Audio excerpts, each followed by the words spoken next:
Energy flows through ecosystems. Plants collect the sun's energy with their leaves and use it to transform water and carbon dioxide into high-energy carbohydrate molecules. This is the process known as photosynthesis. When an animal consumes these molecules, like when a rabbit eats a carrot, the stored energy is released. This happens through the process of cellular respiration and helps to fuel the animal's cellular activities, including the production of new molecules, cells, and tissues. In other words, what happens when we grow. If a carnivore then consumes the herbivore, for example, if a wolf eats the rabbit, the carnivore will in turn be fueled by the energy stored in the herbivore's tissues. In this way, the solar energy originally collected by plants is transferred from one organism to another. The passage of energy through an ecosystem is anything but tidy, however. At every step of the food chain, a tremendous amount of energy is used up or lost, which makes it unavailable to the next level of consumers. The most efficient plants, for example, convert less than 3% of the solar energy available to them into plant tissue. And much of this tissue is never eaten, although it does become available to decomposers, a very important component of the biota in an ecosystem.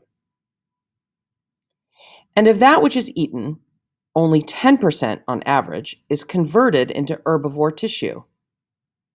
The other 90% of the energy herbivores consume goes toward maintaining normal life functions or is passed on as waste.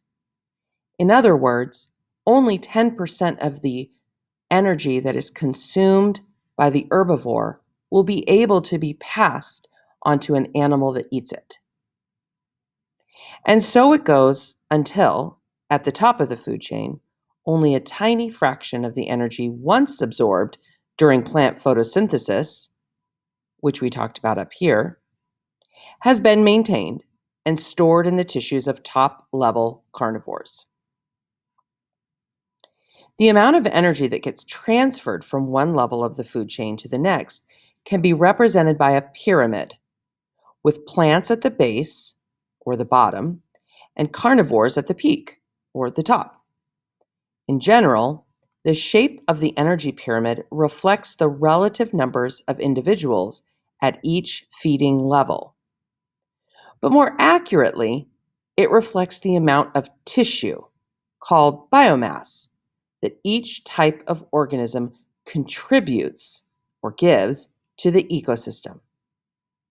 For instance, if biologists weighed all of the organisms living on 100 acres of wilderness, they would find that the sum, or the added total, of all plants weighed the most, followed by all of the herbivores, and then the carnivores.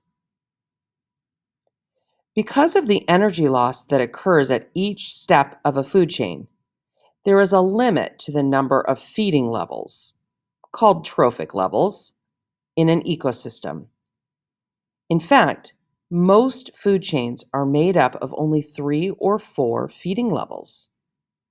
An ocean ecosystem, for example, may have shrimp that feed on plankton, small fish that eat the shrimp, and larger fish and mammals that eat the fish. Each trophic level has in it fewer animals than the level below. In fact, there are simply too few animals at the top of the food chain to sustain a group of animals one level higher that feeds on only them.